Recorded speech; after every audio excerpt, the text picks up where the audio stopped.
Hello everyone! It has been a landmark week for the channel in a lot of ways. In the books read, in the discussions had. Let's talk about the week ending November 24th, 2024.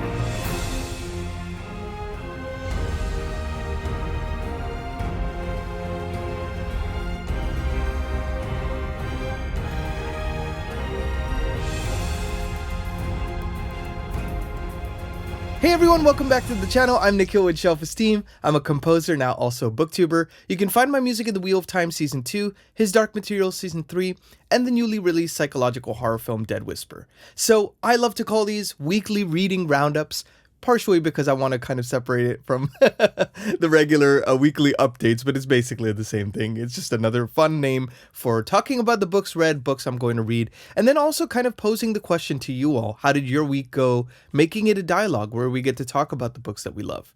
To that end, I have a Discord channel for you all, so if you haven't joined it, we have about 30 members, and they're all very active there talking about books, welcoming community for you all. So if you're feeling intimidated about a series, you want to chat, feel free to join in. And please like and subscribe, and without further ado, let's talk about the books that I read this week. So, starting off with the great redemption arc for me in this series, the Bloodsworn Saga. I've been reading this, this is by John Gwynne, by the way. I've been reading this with John from Disquieting Dragons, another wonderful John. And, you know, we were feeling a little bit iffy about the first book, honestly, The Shadow of the Gods, because I know for me, on a personal note, I love The Faithful and the Fallen. I love the character work in it. And I love the epic nature of prophecy and how that's explored. The theme in the Bloodsworn Saga didn't really grab me, and then the characters didn't really grab me. I loved his writing style. I think John Gwynne's prose probably has improved between Faithful and the Fallen and now the Bloodsworn Saga. So nothing wrong there. World building, amazing. I just felt like I couldn't connect with the characters in the same way I connected with Corbin and the crew in Faithful and the Fallen. And I think John felt similarly about the character work. So I'm here to tell you, the redemption arc has begun, because we have been making our way through The Hunger of the Gods, Book 2. See if I could put this in a place where you can actually see it. But that cover, look at that cover. Come on. Epic. Epic in scope. But now this book is much longer. I feel like John Gwynne is kind of taking his time in making some of these characters converge, which I love, actually. And he's exploring character work in the way that I loved about Faithful and the Fallen. So I'm absolutely having a ball with this. I read, you know, I think I had only read like 100 and something pages at the beginning of last week when I did the previous weekly reading roundup.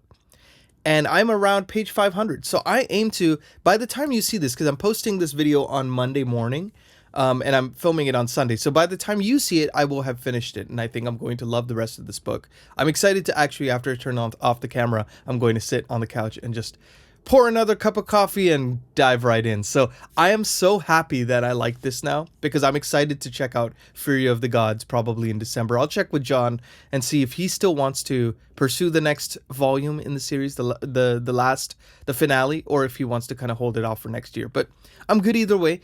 I'm loving this ride. So glad we continued. And thank you all for, you know, mentioning, you know, about how great this book is. So very excited about this. Then the other thing that I read, I think I mentioned to you in the previous weekly reading roundup, I'm such a fan of the Beatles. You know, they're my favorite band of all time. I feel like in 7 years they accomplished what most bands never do in 50, you know? And so I just love them. Anything about the Beatles I want to read. And I found this amazing book called Living the Beatles Legend about the untold story of Mal Evans. Mal Evans, now, if you don't know, he was the roadie for the Beatles. So he was the one guy who would set up and take down their equipment at every gig. But then his role started to expand, and he started even getting into songwriting. And he helped Paul with Sgt. Pepper's and Fixing a Hole from the Sgt. Pepper's album. He didn't get a writing credit, unfortunately, and there's a tragic story in there. So I finally finished this book. It was a 500 and something page book. I finished it. It was very well paced, but it's a very tragic story. And honestly, I was in a pretty dour mood after reading it, because it's just sad to see how someone's demons can kind of control them. And it's like, you feel sad for, you know, kind of everybody involved, like his family and stuff, and the ringer they were put through, as he chased the Beatles' fame by proxy, you know, and at what cost. It's very fascinating, though. and his contributions, it's nice to see them coming to light. So the untold story of Mal Evans has finally been told, and it's been told very well. So check it out. Rhythm of War, I did not get too far in this. Let's see where I'm at now. As you can tell, I'm not making very big dents in this, but I aim to change that next week. I'm only at 372, so I got a ways to go, and I was going to finish this in time for the the Wind and Truth read-along that we're going to do for book 5 when that comes out. For anyone who wants to join, we could probably just open up a channel on the Discord and talk a little bit about it. But it's very anticipated, and I'm going to be reading it day one, and I'm going to just basically dedicate all my time to that. So I got some catching up to do on that. But let's talk a little bit about what I'm going to read this coming week. So now this is Thanksgiving week in the States. Work starts to die down and stuff. Or so they say. I'm still be working a little bit, but I'm going to be trying to read as much of Rhythm of War as possible. I'm very excited about diving into it fully now because the Fabrial science and stuff, like there's a lot of science related and magic system related stuff that felt very tedious on the first read through that I did when it first came out. And now I'm rereading it with fresh eyes, and I also have I'm well more versed in fantasy and also in the Cosmere in general, I think. So I feel like I'm getting so much more out of this read, so I'm actually excited to dive into that. Now, the other book I'm going to be reading, and probably reading fully, because it's not as long as Rhythm of War, and this is one that I had left off this list because I did not want to try to squeeze this in, because this is, an independent author. I want to make sure I give it the time and everything that it deserves, since A.R. Witham was kind enough to send me his copy of The Crimes of Rooker Flynn, A Spider Tale, or something like that. I'm excited to see. I don't know much about it, but, I'm excited to explore this. And it is, let's see how long this, 350 pages or so, some change. So not so bad, And I think this is going to be the nice accompaniment to Rhythm of War. I could kind of switch back and forth between books. I love doing that. I don't know. Do you like to read books like that? Do you like to just focus on one until it's done? Or do you like to have different ones to read? I'm a mood-based reader, so I kind of go in both camps. But I think in this particular case, it would be nice to kind of switch back and forth between them. So let me know what you think in the comments as well. And let's see, I wrote a list because I actually have quite a bit to talk about this week. A lot of interesting things happen. I don't want to miss anything. So we had a nice big boost on the channel. And we are now, it's not 798 subscribers as of this taping. So thank you all the new people who've joined in. I'm really grateful for you all being here. Because, it's like my goal has always been to build a big community of like-minded readers who, that if you love fantasy, great, there's a place for you. If you love sci-fi, there's a place for you. If you love historical fiction or memoirs, there's a place for you. And so, I wanted to make it kind of a broader channel, reflect my reading tastes and everything, because I love reading different types of stuff. So I'm really grateful you all joined in, and we got some read-alongs coming up in 2025. So lots to look forward to on the channel and on the Discord. So join in on the Discord if you haven't already. Now we have 30 people on Discord, like I mentioned, and we're going to start getting those 2025 read-along series there. So I'm very excited about that, and I'm exploring some other options. John from Disquiet and Dragons, a couple of other people in there have chimed in. Another user named Joseph McBroseph has chimed in about, I think it was Storygraph he was mentioning. There's a couple other people on there. Sam also chimed in on Fable, I think. There's a couple of different apps where you can kind of dive into read-alongs a little bit more fully together, rather than like a Goodreads or something like that. So excited to check that out. I'll keep you all posted on what I choose in the video, in a community post, and then of course in the Discord. So that's where we, that'll be our springboard to many different conversations. So that is what's happening there. I released one video last week because things were a little bit busy. And that was the 2025 series I Want to Start. Now, there were 10 of them and an honorable mention. And of course, as I filmed it, I was reminded by a couple of wonderful people, like John from Disquiet and Dragons was like, oh yeah, but what about, Bernard Cornwell? And I'm like, oh crap, I forgot about, Bernard Cornwell. And maybe I'll start his in December. Who knows? Teaser for an upcoming TBR video or something. But, it has now 1.1K views, so it's by far one of the better videos on the channel, and I think people are excited about 2025, and, everyone's like, really, the people who are joining Booktube for the first time, the people who are veterans, we all look forward to the new year because, new year, new reads instead of new year, new me, right? So it's fun to be able to explore different series and plan it out together and still be mood-based readers if we choose. So that video is linked up here.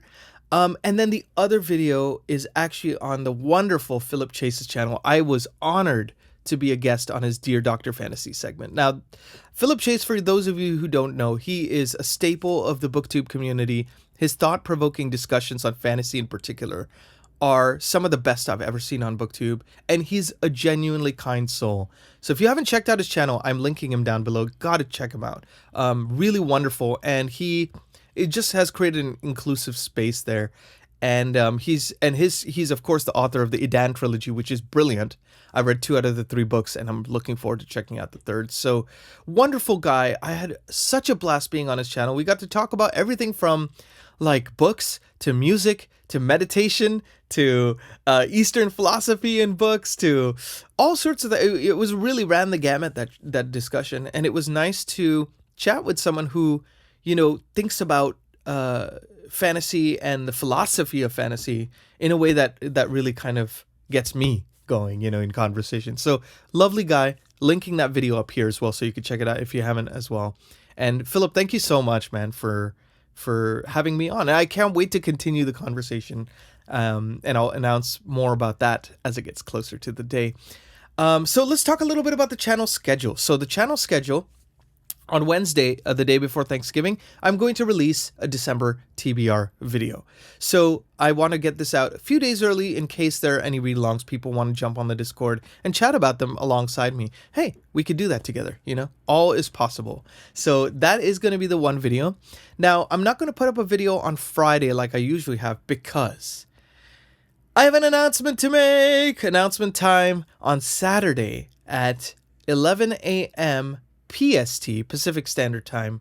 I am so deeply honored to have the wonderful Mike from Mike's Book Reviews on my channel. So for those of you who know, Mike's Book Reviews is the one that got me fully into Booktube. I first discovered Daniel Green when I was looking up Wheel of Time videos as I started getting into the series and in fantasy in general. And then I shortly found Mike's Book Reviews.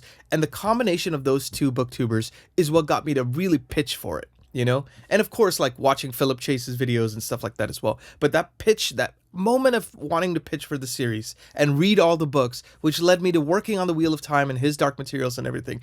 I in part owe Booktube my career, and Mike in particular. So I'm just so grateful he agreed to be on my channel, my little channel, and chat with me for a little bit. And we're going to chat about Booktube, the Booktube journey.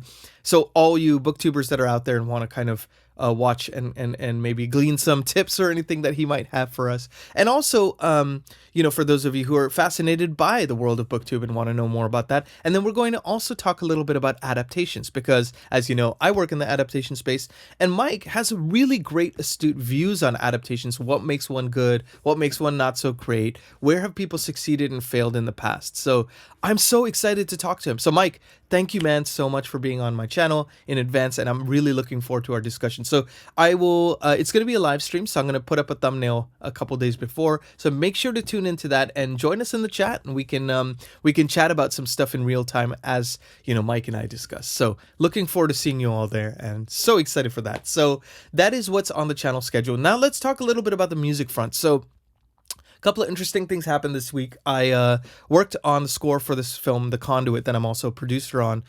And it's been really fun because, I have this theme that I've written for The Conduit. Now I've been diving into some sound designy kind of stuff because I don't want to spoil too much because I can't really give too much away on the storyline. But there's specific technology that is in this film that begs the idea of maybe using sounds that would be found in the score and weaving that in.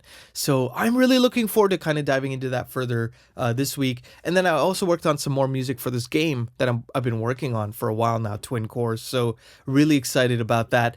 And last but definitely not least, I'm both excited and terrified about this because it's a very personal thing. But I have been writing a set of 3 EPs that are interconnected.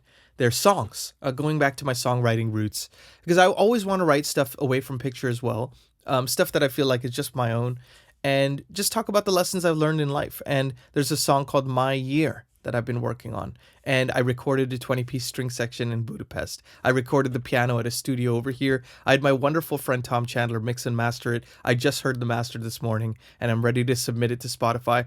And it's both exciting and terrifying because I wrote this a while ago and now I'm finally doing it, you know? And it's always scary when you do that. So I'm going to be releasing one single a month next year, and I'll keep you all posted. If you like early 70s singer-songwriters or anything like that, you'll probably like this. It's very influenced by that, but in a modern context. So excited to, release that. I'll keep you all posted. If you want to give it a pre-save, give it some love on release day, I'd be eternally grateful. No pressure, but if you feel compelled to do so. So that was my tremendous week. How was your tremendous week? Did you have a good time? Are you excited about, for those of you who are in the States, the Thanksgiving holiday, spending time with family, eating too much food, Black Friday shopping? I don't know. For those of you around the world, what are you excited about this week? Are you going to read some cool books? Have you read any cool books? Let me know in the comments. Let me know in the Discord. I'm always available and excited to chat with you all. And as I always like to say, it's a dialogue and it's creating community together and talking about the books that we love. So with that said, I'm Nikhil with Shelf-Esteem. Please like and subscribe. Be good to yourselves. Be good to each other. I will see you on the next video on Wednesday, and I'll see you in the comments. Take care.